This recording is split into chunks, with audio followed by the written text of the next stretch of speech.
Love Robbery. Chapter 1 Ivy. If you die right now, what will be your biggest regret? Lily gasped, hearing me, her eyes wide with fear. Please don't scare me like this, princess, she mumbled slowly. You're making it obvious that we don't belong here.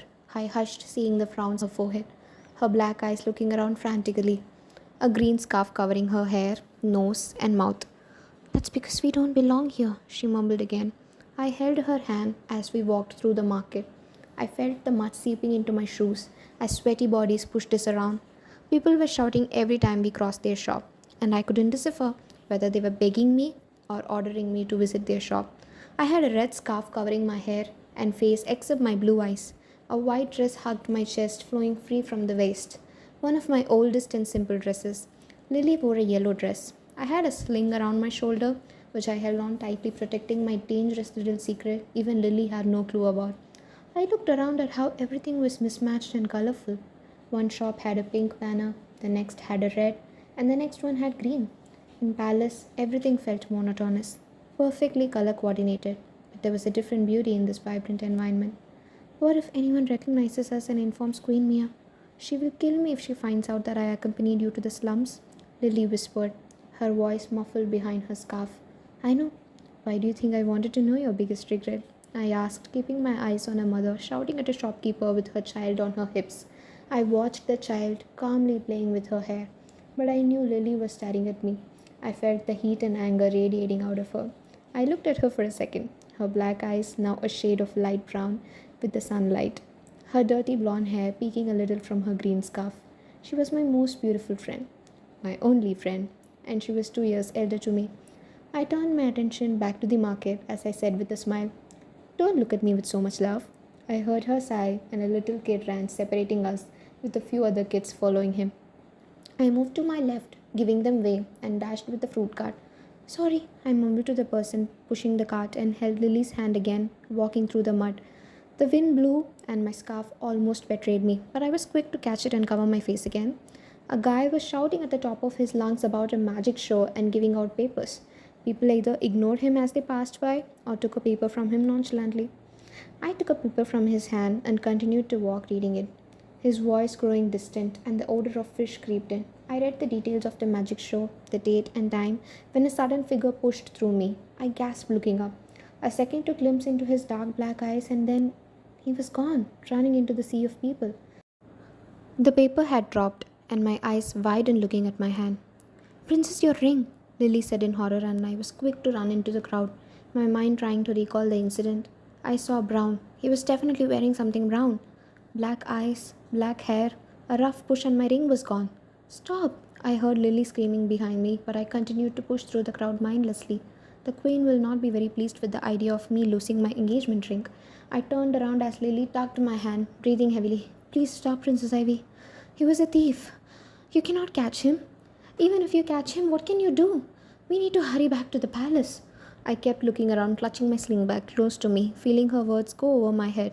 Fruits and vegetable cart, clothes shop, fish shop, people shouting and carrying big bags.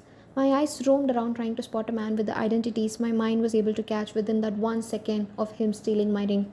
I saw a man wearing brown trousers, white shirt, and brown vest, walking towards a small juice shop. I immediately ran towards him, with Lily requesting me to stop from behind. I staggered as a man pushed me, but I continued to run. The crowd comparatively less as I reached near him. Excuse me, I shouted, and he turned to me. Please give me that ring back, I'll give you something else. I rambled, feeling my throat heavy with those words. Hello to you too, he said, and I breathed heavily looking at him. Black eyes, black hair, and charming face. How may I help you? He asked politely. I blinked my eyes. Was he not the one? My my ring. I stuttered in nervousness and Lily almost screamed, rushing towards me. Don't mind her, we are sorry, she said, pulling me away, and it was only when she lifted my scarf to cover me did I realize my face was no longer covered. The scarf must have fallen when I was running. She pulled me into the crowd and I looked back at the man, his eyes still not leaving me. Did he or did he not steal my ring? It is a good thing he doesn't recognize that you're the princess, and before anyone else sees you, we need to get out. I heard Lily panicking, but I kept looking at the man, and soon he was out of my sight. We snuck back into the palace. I laid on my tub filled with warm water and flowers that Lily prepared for me. I closed my eyes, feeling the water and flowers soothe my skin. I stayed there for some time before I got out and dried myself with a towel. I stepped back into my room, closing the bathroom door, and slipped into an emerald green dress pressed neatly by Lily for me. I sat in front of the mirror, my teary eyes blue staring back at me. I lost my ring, and as much as I hated wearing it, losing it was only going to push me into trouble. I sighed, palming my face. There was a knock at the door, and I gulped my tears, taking my hands from my face. "Come in," I said, and Lily walked in, opening the door. She had also changed into a fresh blue dress. She closed the door behind her and walked towards me worriedly. "He asked how can he help me. I'm not sure if he was the one who stole my—" I started saying, only for Lily to silence me. "Princess, even if he stole your ring, there is no way he would have given it back to you. What if he hurt you? Let that go.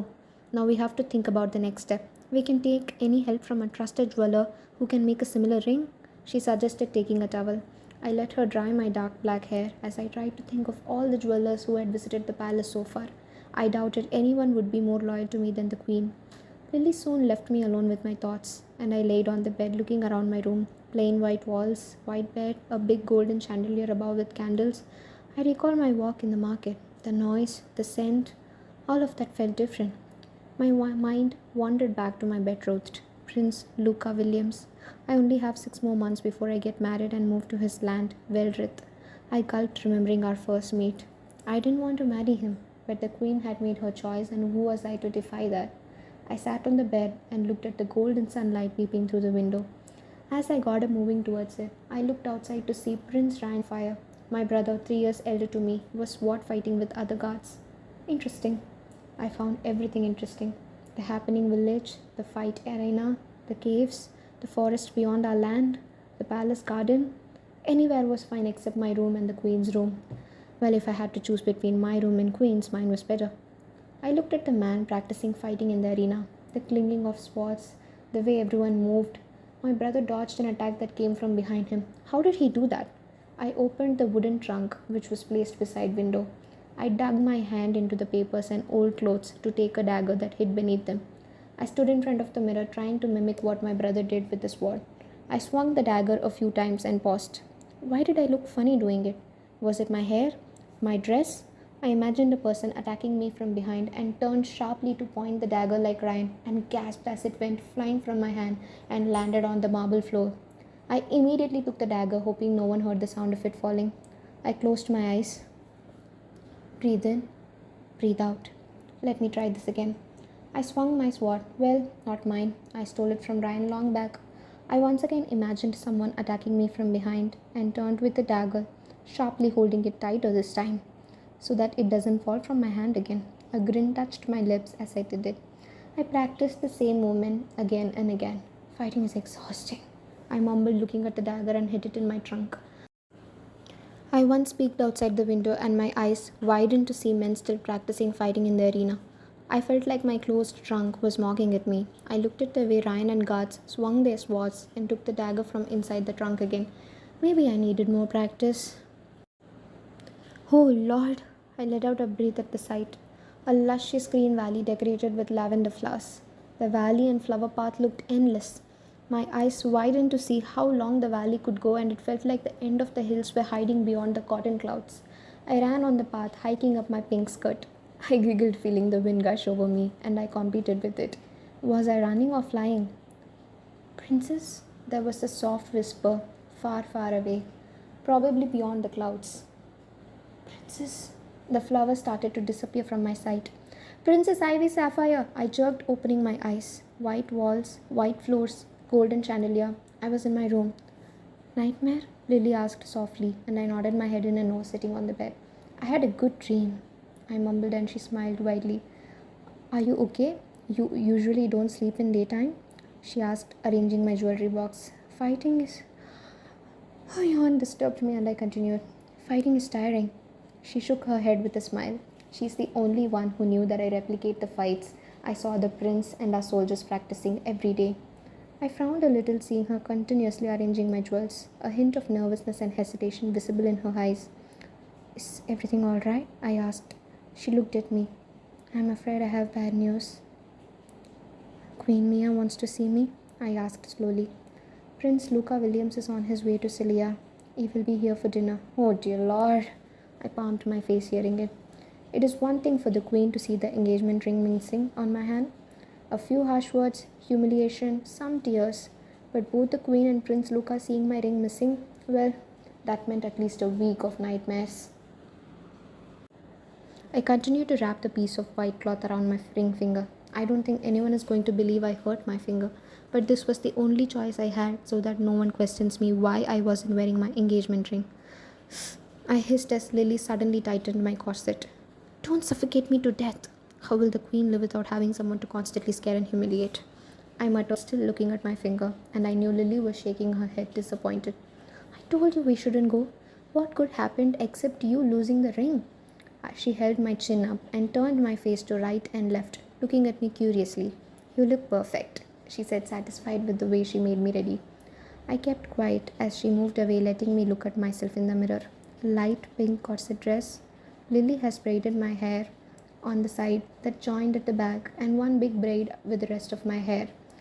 She had let a few tendrils loose to frame my fair skin. She pulled the braid from back and kept it at front, which reached a bit above my waist. There was a pendant around my neck with a small sapphire stone which matched the color of my eyes. I will go and check the dinner arrangements, Princess. Tie this tightly, she said, pointing to the half-wrapped white cloth on my finger and walked out, closing the door. I sighed and wrapped the cloth completely.